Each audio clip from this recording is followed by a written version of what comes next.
오늘 우리에게 주시는 하나님 말씀은 신명기 17장 1절부터 13절입니다.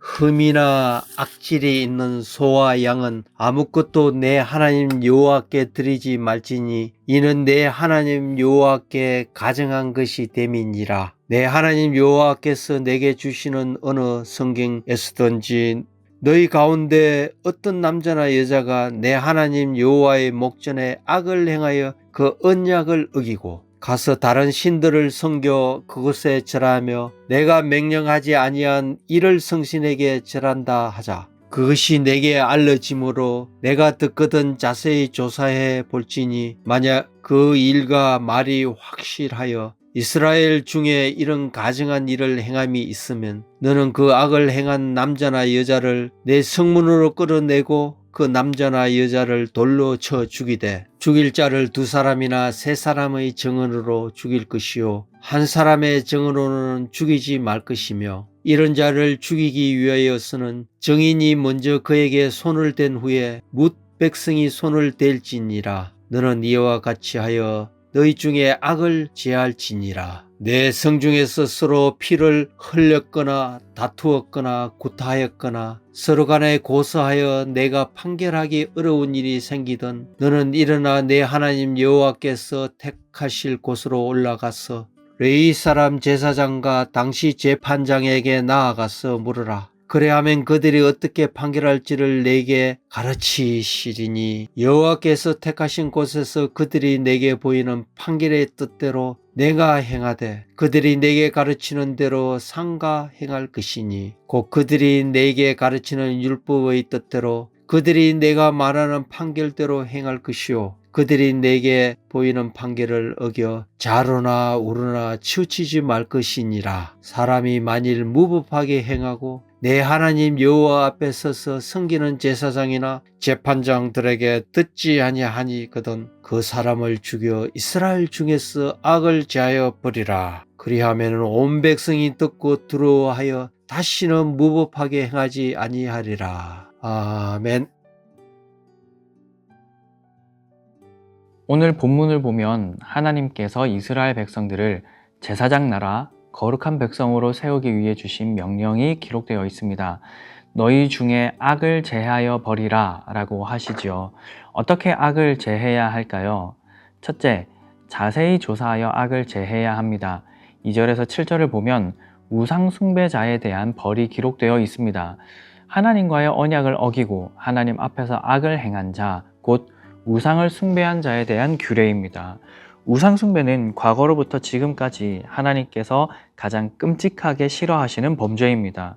정말로 혐오하시는 범죄이나 섣불리 판단하지 말고 다음과 같이 조사하라고 하셨습니다. 먼저는 자세히 조사해야 하는데요.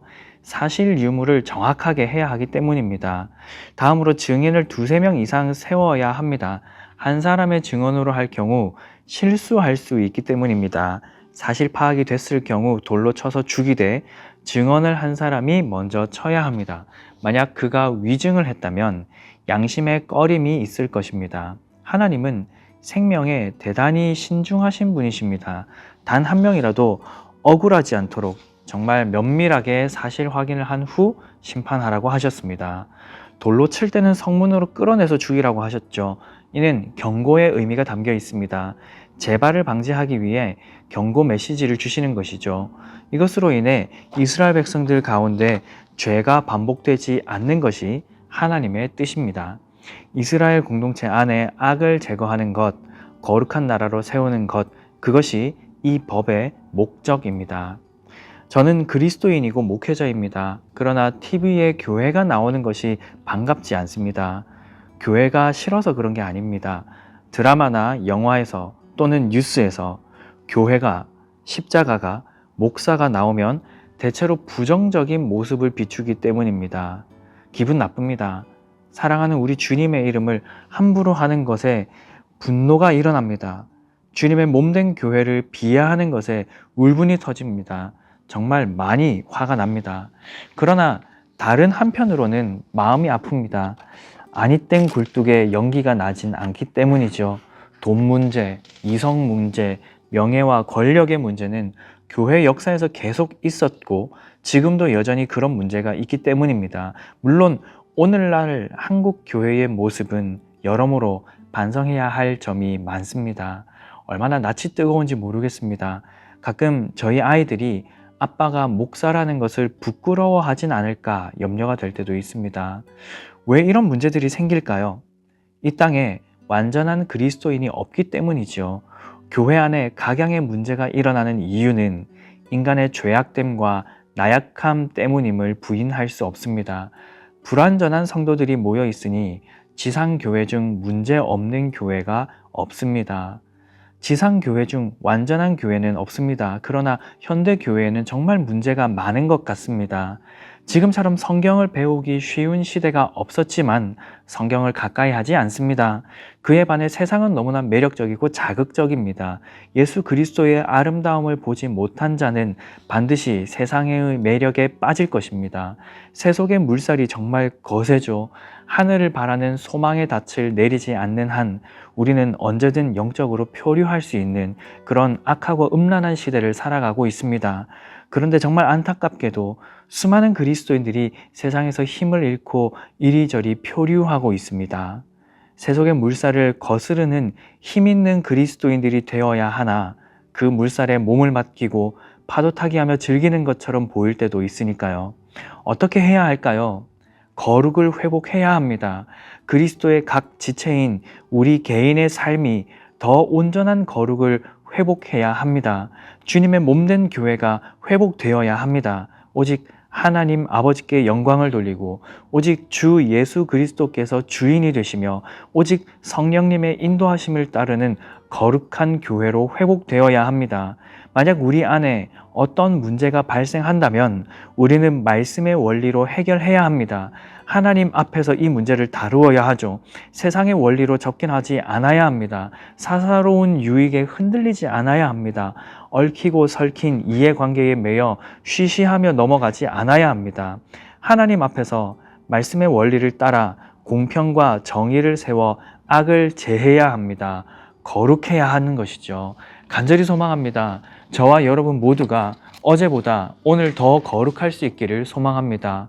우리 교회가 작년보다 올해 더 교회로서의 거룩함을 회복해 나가길 소망합니다. 둘째, 하나님께서 세우신 질서를 따라야 합니다. 8절에서 13절을 보면 판결이란 단어가 반복됩니다. 여호와께서 택하실 곳, 즉 중앙 성소의 재판장에게 가라고 하십니다. 이것이 나중에 사내들인 공의회가 되죠. 71명으로 구성된 입법, 사법, 행정의 총 리더 역할을 했던 사람들에게 어렵고 애매한 판결을 맡겼던 것입니다. 그들은 하나님의 말씀을 근거로 판결을 내려야 합니다. 그리고 회중은 그 판결에 대해 순복해야 합니다. 받아들이지 않으면 그들은 무법한 자가 되죠. 무법하다, 즉 거만하고 오만한 자가 된다는 뜻입니다. 하나님은 주께서 세운 질서를 따르지 않는 자들을 죽이라고 하셨습니다. 다시 말씀드리지만 하나님은 생명에 대단히 신중하신 분이십니다. 수틀리면 마구잡이로 죽이는 이방신들과는 차원이 다른 분이시죠. 그런 하나님께서 질서를 따르지 않는 자들에게 엄히 벌을 내리시는 이유가 무엇인가요? 재판장의 판결은 하나님의 말씀에 근거한 것이기에 하나님의 뜻을 따라 재판한 것입니다. 그렇다면 그 재판에 불복한다는 말은 곧 하나님께 불복한다는 말과 같습니다. 그러므로 하나님께 불복하는 무질서한 자들을 심판하시는 것은 마땅합니다. 하나님께서는 공동체를 거룩하게 지키기 위해 이런 질서를 잡으신 것입니다. 사랑하는 여러분, 오늘날을 포스트 모던 시대라고들 합니다. 절대적인 진리, 절대적인 권력을 부인하는 시대이죠. 그러니 성경 말씀을 유일한 규칙으로 받아들이지 않습니다. 하나님을 절대적인 주권자로 인정하지 않습니다.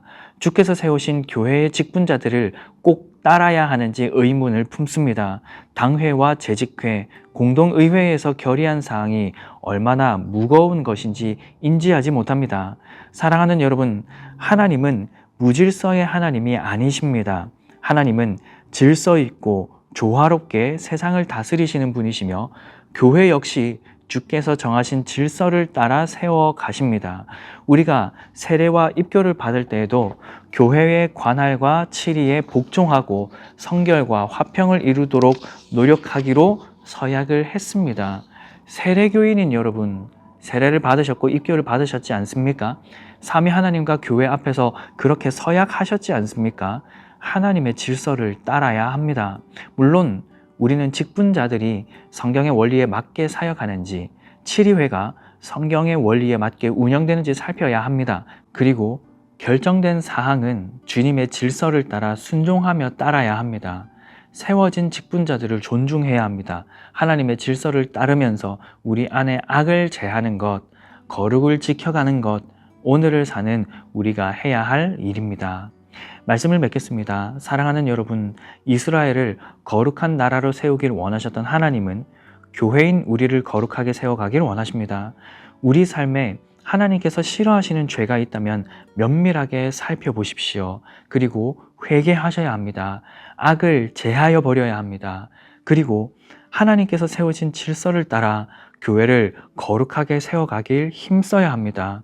사랑하는 우리 교회가 주님 기뻐하시는 거룩한 교회가 되길 소망합니다. 그리고 저와 여러분 각자의 삶이 주님께 드릴 만한 산 제물로 합당한 그런 거룩한 삶 되기를 주님의 이름으로 간절히 소망합니다.